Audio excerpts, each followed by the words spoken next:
Hello बच्चों, good morning. कैसे हैं आप लोग? आशा करते हैं कि आप लोग अच्छे होंगे और अपने पढ़ाई में लगातार व्यस्त होंगे, मेहनत कर रहे होंगे। अब आज हम एक नए वीडियो के साथ आप लोगों के सामने हाजिर हैं। तो कल पिछले वीडियो में ये वैद्युत द्विध्रुव पर लगने वाले बल युग्म के आघूर्ण का व्यंजक हो गया था। अब एक देखेंगे, एक थ्योरी का आज लास्ट टॉपिक है। बस इसके बाद थ्योरी समाप्त होती है इस चैप्टर 1 का। तो उसको देखिए लास्ट। तो देखिए बच्चों, लास्ट टॉपिक है क्या?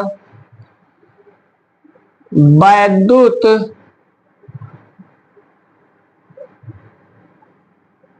द्विध्रुव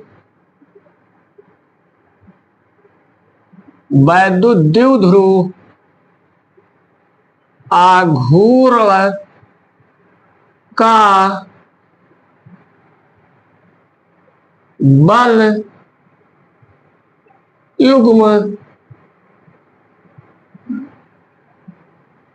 युग्म के आघूर्ण के पदों में परिभाषा।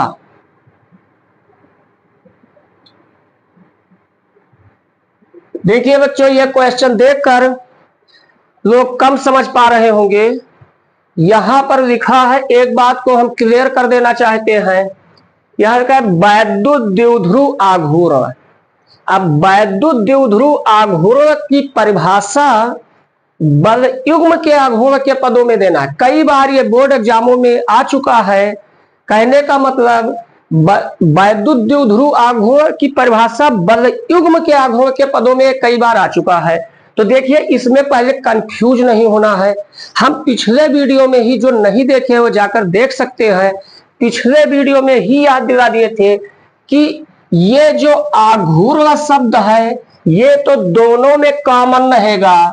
तो तुम्हें दोनों में अंतर कहां से करना है? अगर बल शब्द लगा है तो समझ लीजिए कि ये बल युग्म का आघूर्ण, ये टाउ की बात हो रही है। और ये बल नहीं लगा है, केवल वैद्युत द्विध्रुव आघूर्ण है, तो ये पी की बात हो रही है। तो दोनों में ये टॉपिक है क्या? ये पी की परिभाषा टाउ के पदों में दीजिए कुल मिला के, और दोनों में अंतर समझना है। तो चूंकि हम ये पी जो वैद्युत द्विध्रुव आघूर्ण है, इसकी परिभाषा हम पीछे दे चुके हैं। क्या कहा था, याद होगा? पी इक्वल किसी एक आवेश और दोनों आवेशों के बीच की दूरी, या P इक्वल 2QL। ये इस आधार पर हमने परिभाषा दे दिया था। ये वैद्युत द्विध्रुव आघूर्ण की परिभाषा हमने क्या पीछे वीडियो में देख दिया था। जो नहीं देखे हैं वो पीछे जाकर वीडियो देख सकते हैं। क्या दिया था हमने कि देखिए, कोई वैद्युत द्विध्रुव है, कोई वैद्युत द्विध्रुव जो -Q तथा +Q कूलाम आवेश से मिलकर बना है, जिनके बीच की अल्प दूरी 2L है। तो परिभाषा क्या कहा गया था कि किसी एक आवेश तथा दोनों आवेशों के बीच की दूरी के गुणनफल को क्या कहते हैं? वैद्युत द्विध्रुव आघूर्ण कहते हैं। ये हमने पहले बता चुके थे। अब ये चूंकि बोर्ड एग्जाम में वो भी चकमा देने के लिए इस आधार पर इसकी परिभाषा नहीं पूछता है, ज्यादातर वो कहता है कि बल युग्म के आधार पर परिभाषा दीजिए।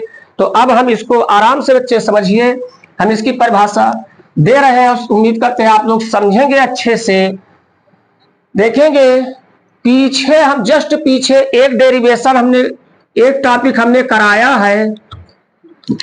एक समान वैद्युत क्षेत्र में रखे वैद्युत द्विध्रुव पर लगने वाले बल युग्म के आघूर्ण का व्यंजक, वो आया क्या था बच्चों? तो हम यही कहेंगे, देखेंगे जो आया था लिख देते हैं। हम कहेंगे कि हम जानते हैं कि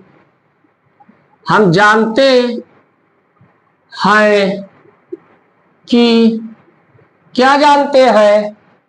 बल युग्म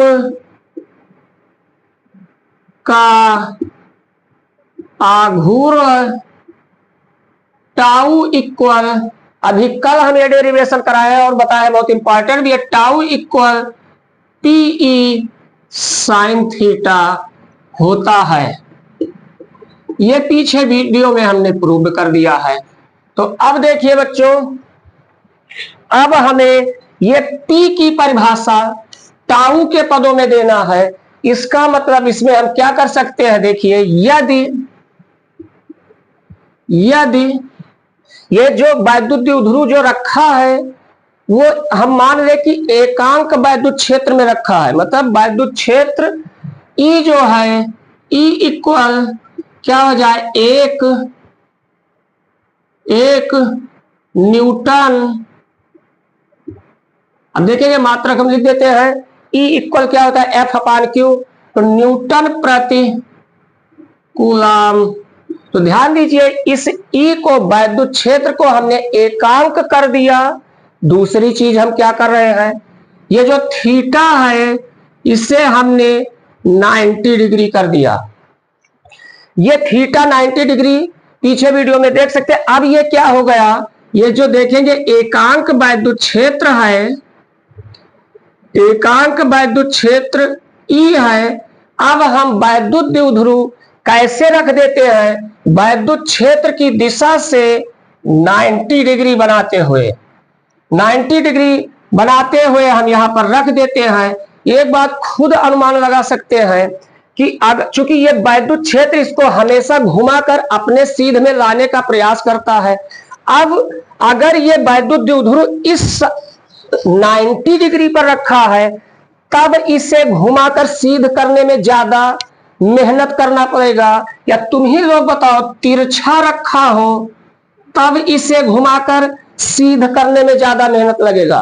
तो इसका जवाब यही है कि अगर तिरछा रखा है तो इसे घुमाने में, सीध करने में कम मेहनत लगेगी, और सीधा अगर रखा है तो इसे घुमाने में ज्यादा मेहनत लगेगी। इसका मतलब थीटा अगर 90 डिग्री हो जाता है तो ये जो घुमाने में बल युग्म का आघूर्ण कार्य करता है टाउ, ये टाउ क्या हो जाएगा? मैक्सिमम हो जाएगा, अधिकतम हो जाएगा इस स्थिति में।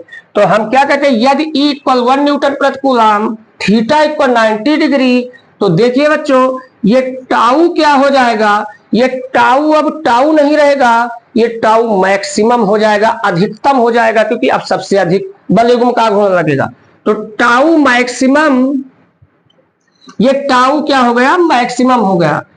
अब देखिए बच्चों, भाई ये E1 ही हो गया है, थीटा 90 डिग्री हो गया है, तो ये साइन 90 हो गया, और साइन 90 का मान कितना होता है? 1 होता है। तो ये E1 साइन 90 1, तो यहां क्यों बचा? क्या? P बचा। टाउ मैक्सिमम इक्वल क्या हो जाएगा? P हो जाएगा।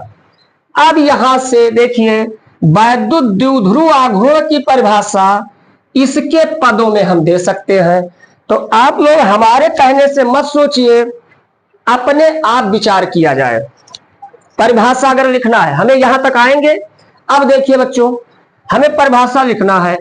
भाई देखिए, ध्यान दें, जब वैद्युत द्विध्रुव को एकांक वैद्युत क्षेत्र में रख दिया गया है, देखें, वैद्युत द्विध्रुव को एकांक वैद्युत क्षेत्र में रखा गया है, और कैसे रखा गया है? क्षेत्र की दिशा के कैसे? लंबवत रखा गया है। दो काम किया गया, वैद्युत द्विध्रुव को एकांक वैद्युत क्षेत्र में रखा गया, रखा कैसे गया? क्षेत्र की दिशा के कैसे रखा गया? लंबवत रखा गया।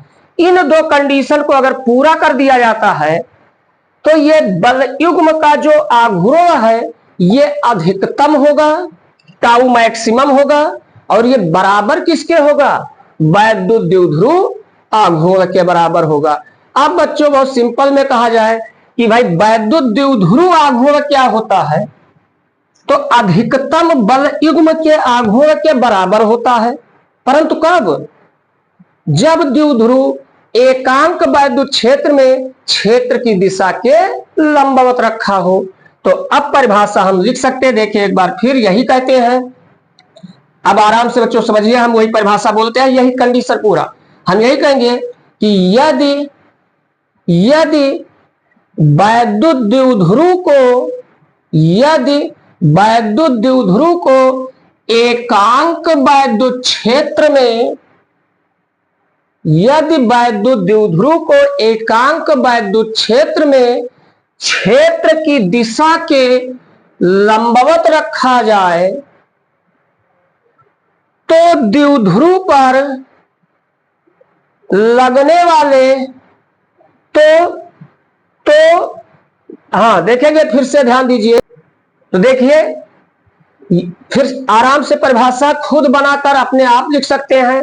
यदि वैद्युत द्विध्रुव को एकांक वैद्युत क्षेत्र में क्षेत्र की दिशा के लंबवत रखा जाए तो द्विध्रुव पर लगने वाले अधिकतम बल युग्म के आघूर्ण को वैद्युत द्विध्रुव आघूर्ण कहते हैं। बात समझ गए होंगे।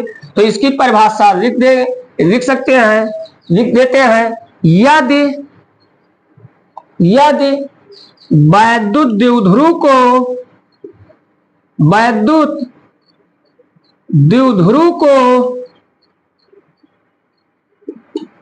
एकांक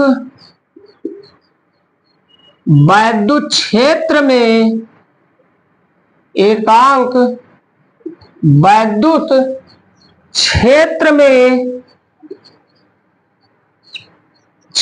में क्षेत्र की दिशा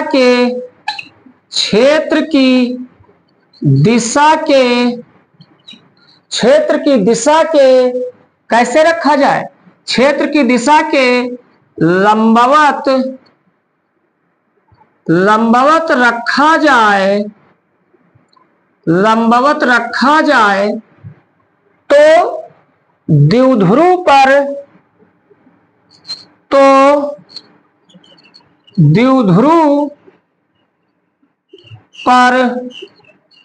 लगने वाले अधिकतम बल युग्म के आघूर्ण को लगने वाले अधिकतम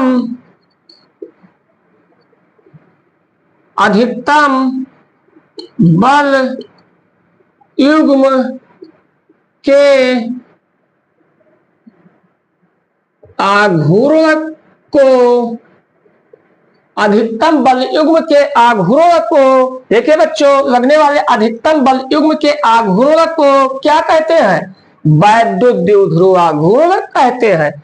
आघूर्ण को वैद्युत द्विध्रुव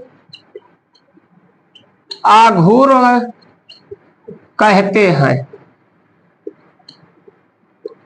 तो बच्चों समझ गए होंगे।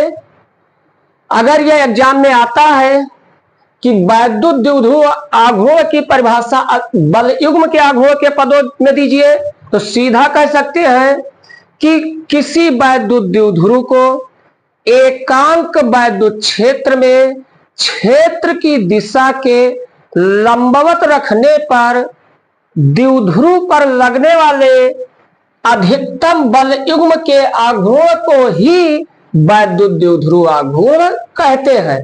तो बच्चों उम्मीद करते हैं कि आप लोग इस टॉपिक को भी अच्छे से समझ गए होंगे।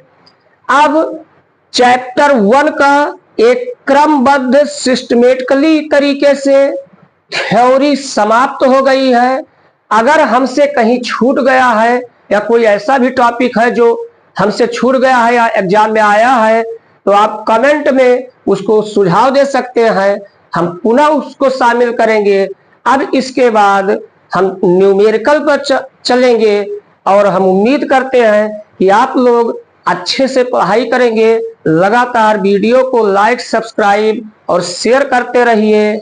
बस मैं यही कहना चाहता हूं कि मेहनत करके पढ़ाई कीजिए अच्छे से, क्योंकि भाई संस्कृत में कहा गया है स्वदेशे पूज्यते राजा, स्वदेशे पूज्यते राजा विद्वान सर्वत्र पूजते।